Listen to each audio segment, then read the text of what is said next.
Let me tell you a little story. Not a personal story as in my own story, but somebody I met.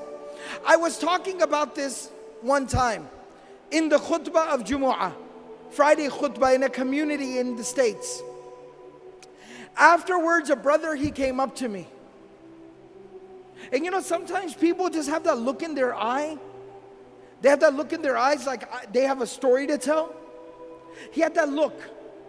And he walked up to me and he said, brother, what you just talked about really personally hit home for me. And I talked about the death of Khadija, the death of Abu Talib. Such a serious thing. So I said, please tell me, how did it hit home for you? I sat him down, I said, please tell me your story. He said, brother, today was the first day that I prayed in a year. I grew up in a Muslim home. I was born in a Muslim family. I was very practicing for most of my life, praying 5 times a day. But today is the first time I have prayed in a year. I said, what happened? He said, about a year ago, my life was picture perfect. You know, sometimes you have like a 5-year plan or a 10-year plan, your grand plan. And you know, when everything is falling into place, your plan is working out, everything is going according to plan. He said, I was in that part of my life. I was nearing the age of 30. I had gone through college and medical school, working 2 jobs on the side. I had gotten married during that time, found the woman of my dreams, the love of my life. We had 2 beautiful small babies, children, 2 small children. I was in my medical residency, working 16 hours a day. And we were living in a small, tiny little apartment, not in a very good part of town. We had 1 car that was broken down. It kept breaking down every other day.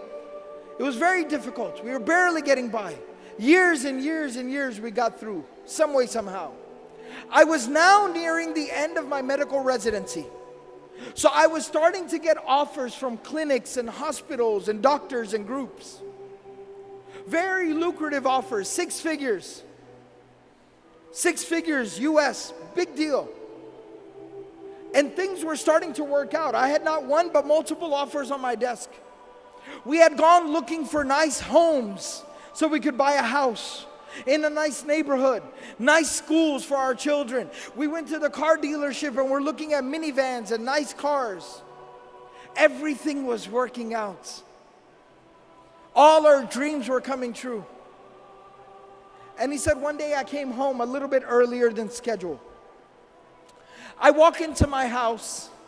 I said, Salamu alaikum, practicing family.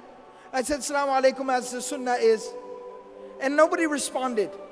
I looked at the time, and it was usually the time my wife would put the kids down for a nap, their afternoon nap, and she would take a nap with them as well. So I said, let them sleep. I don't want to wake them up. I don't want to disturb them. So I went, I got some food, I sat down with my books, did some study, answered some emails.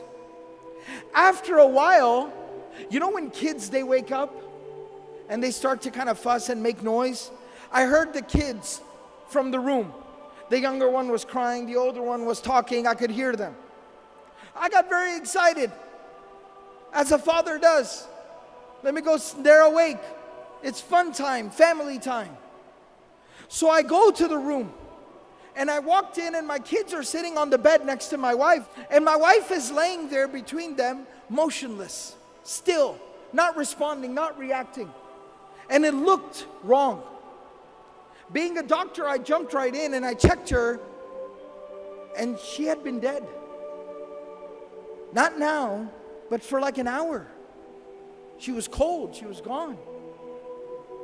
Just like that. He said, brother, at that moment, my life, it fell apart. I lost the love of my life. My children lost their mother. And I lost my faith, my Imaan.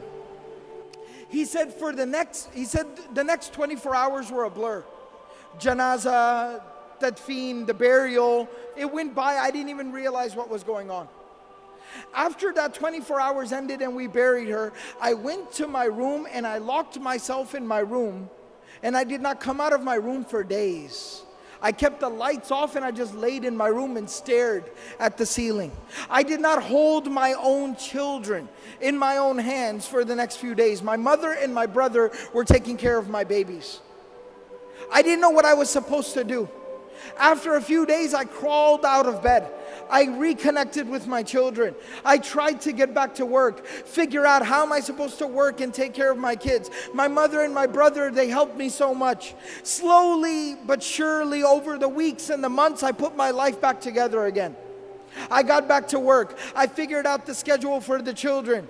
And I started figuring things out, but there was one thing that was still missing. One thing I could not figure out. One thing I could not solve. My Imaan was gone. My faith had been broken. I stopped praying. I no longer had faith. I was struggling. And he said, my brother, who wasn't just somebody who just showed up and just told me what to do. You know, some people, when they give advice, they're never there for you. They never help you. They don't support you. They just show up and tell you what to do.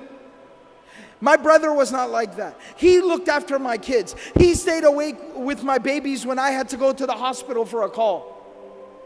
He's somebody who took care of me and my kids. I respect him. I love him. And he's very pious, very righteous. He prays. He kept telling me every single day, brother, come on, you need to pray. Brother, come on, you need to pray. But I kept resisting and refusing. He said, this morning, today, he showed up at my house and he said, I am not taking no for an answer. Mother will watch the children. You are coming to the masjid with me. You will come to Jumu'ah. You will put your face on the ground before Allah subhanahu wa ta'ala and you will pray. You will make sujood. You will say Allahu Akbar, and that hole in your heart will be filled. And he said, and I came to the Jumu'ah, the Friday prayer. I heard the khutbah and you were telling the story of the Prophet ﷺ, how he lost the mother of his children, how he lost the love of his life. And I found the answer to my question. It made sense to me again. Think about this. After going through so much tragedy, how does somebody continue? How does the Prophet ﷺ wake up the next day, go out there and preach harder than he did yesterday, work harder than he did ever before, knowing that he's going to come home to an empty home, knowing that he's going to come home to an empty bed, knowing that he's going to come home and have to look at his children in the face and wipe the tears from their face that their mother is not coming back? How did he persevere? How did he continue? It was at that moment that Allah subhanahu wa ta'ala provided him a solution.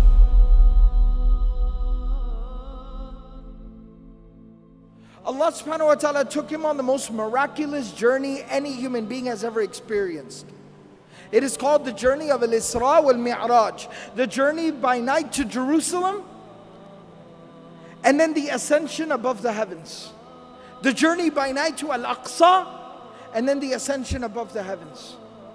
And there he got closer to Allah subhanahu wa ta'ala than any creation of Allah has ever gotten. Even Jibreel alayhi salam stopped at Sidratul Muntaha and he said that you are to go forward from here. And there Allah subhanahu wa ta'ala gave the Prophet sallallahu alayhi wasallam a gift. And that gift was the 5 times daily prayer. And Allah subhanahu wa ta'ala told the Prophet sallallahu alayhi wasallam, difficulties will come. Adversity will knock your door. Tragedies will befall you. But every single time you fall, stand back up and say Allahu Akbar. Every single time you deal with a difficulty, say Allahu Akbar. Salah will heal your wounds. It'll solve your problems. It'll ease your difficulties.